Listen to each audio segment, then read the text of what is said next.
इस समय हम हैं कला दीर्घा कोटा में, जहाँ 1 से 7 अक्टूबर के बीच में वन्य जीव सप्ताह का आयोजन किया जा रहा है। और ये जो फोटोग्राफी प्रदर्शनी, डाक टिकट प्रदर्शनी और भी विभिन्न आयोजन यहाँ किए जा रहे हैं। तो हमारे साथ एक कोटा के जाने माने फोटोग्राफर, वाइल्ड लाइफ एक्टिविस्ट श्रीमान मनीष जी आर्य हैं। तो हम उनसे आपका परिचय करवाते हैं। मनीष जी नमस्ते। नमस्ते। मनीष जी, आपके फोटोग्राफ्स में जैसा कि देख रहा हूँ तो बहुत ही खूबसूरत है बहुत। और इस वाइल्ड फोटोग्राफी में, वाइल्ड लाइफ फोटोग्राफी में बहुत धैर्य की, परिश्रम की ज़रूरत होती है। तो क्या कहना चाहेंगे आप थोड़ा अपना परिचय खुद दें। फोटोग्राफी बड़ा डिफरेंट फील्ड है, तो उसको समझना और उसको समझ के करना, क्योंकि नेचर फोटोग्राफी में हमेशा हर चीज़ हमारे लिए अप्रोप्रिएट होती ही नहीं है। जी और उसको अप्रोप्रिएट बनाने के लिए हमें जितना परिश्रम करना चाहिए उससे ज़्यादा लगता है। जी बट उसके रिजल्ट बड़े अच्छे होते हैं जो आप सबके सामने दिखते हैं जी कि जी क्या होता है। रेड कस्टर्ड पोचार्ड की, जैसे मैं आपको बता रहा था, ये जिस जगह पे रामगढ़ में लिया हुआ है, क्रेटर है जी ये अपने यहाँ पे 12 के पास में, वहाँ का जी पॉन्ड है, उस जी पॉन्ड में लिया हुआ है।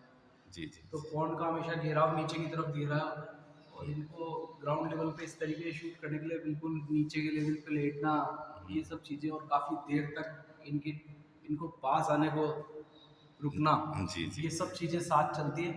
तो बड़ी ऐसी एक वर्टिकल टेक के ऊपर मैं उल्टा लेटा हुआ हूँ, कैमरा नीचे रखा हुआ है, जी और करीब 4-5 घंटे लेटने के बाद में ये ये फोटोग्राफ कैप्चर फोटोग्राफ हो मिला है पाए। जी कि जब ये आ गए पास में।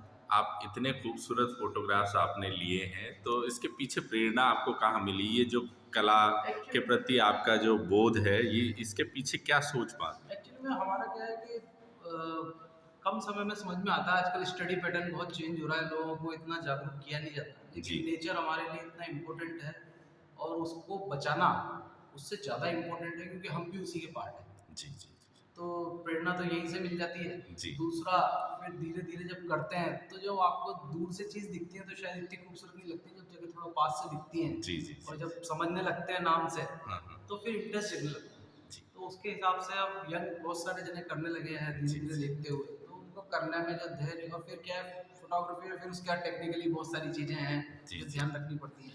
जी। तो आप ये कितने वर्ष से इस पर्यावरण के प्रति, इस फोटोग्राफी के प्रति आप कार्यरत हैं? मतलब पर्यावरण के प्रति काम करते करते 25 साल के करीब, 24-25 साल हो चुके हैं मुझे, हम्म।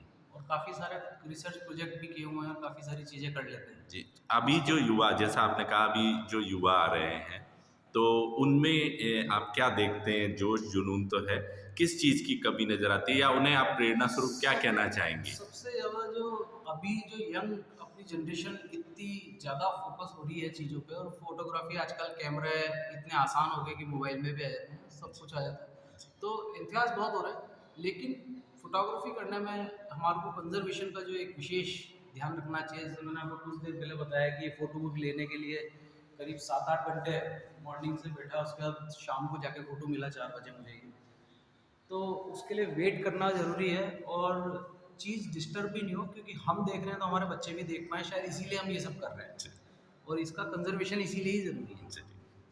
तो और क्या-क्या गतिविधियाँ इस सप्ताह के दौरान आयोजित हो रही है हमारे इस सप्ताह के दर्शक? दौरान उस फॉरेस्ट्री के विभाग द्वारा हमेशा ही वाइल्ड लाइफ वीक मनाया जाता है। ये काफ़ी लंबे समय से मनाए जा रहे हैं, और ये जब मनाते हैं तो इनके कई सारे फोटोग्राफी एग्जीबिशन, अवेयरनेस कैंपेनिंग इसका मोस्ट मोटिव होता है कि जी, जी। लोगों को अवेयर किया जाए, मास पर्सन तक ये हमारी बात पहुँचे और लोग इनके प्रति जागरूक हों। कम से कम मारे नहीं, कम से कम ध्यान रखें, अपने आसपास कोई चीज़ ऐसी दिख जाती है तो केवल इसीलिए अवेयरनेस करते हैं। उसमें वन भ्रमण है, बच्चों को स्कूलों से जंगल ले जाना, इसके अलावा गाँवों में जाकर के गाँव के छोटे स्कूलों के बच्चों को अवगत कराना, क्योंकि पार्क के अंदर भी बहुत सारे छोटे गाँव होते हैं हमारे, जी, तो उनको भी हमको ये अवगत कराना है कि हम जिस पार्क में रहते हैं वो पार्क हमारे लिए बड़ी एक पृष्ठभूमि तैयार करता है। जी, जी, तो जी। हमारे को उसके प्रति अवेयर रहना चाहिए, ना कि उनको खत्म करने के प्रति अवेयर रहना चाहिए। तो ये मनीष जी आर्य रहे। इन्होंने हमें कीमती समय दिया और इतनी उपयोगी जानकारी हमसे साझा की, और युवाओं को प्रेरित कर रहे हैं। जैसा कि आप 2 युवा फोटोग्राफर्स को और देख सकते हैं, उनसे भी हम बात करेंगे। तो मनीष जी, समय देने के लिए बहुत-बहुत आभार, धन्यवाद। Thank you.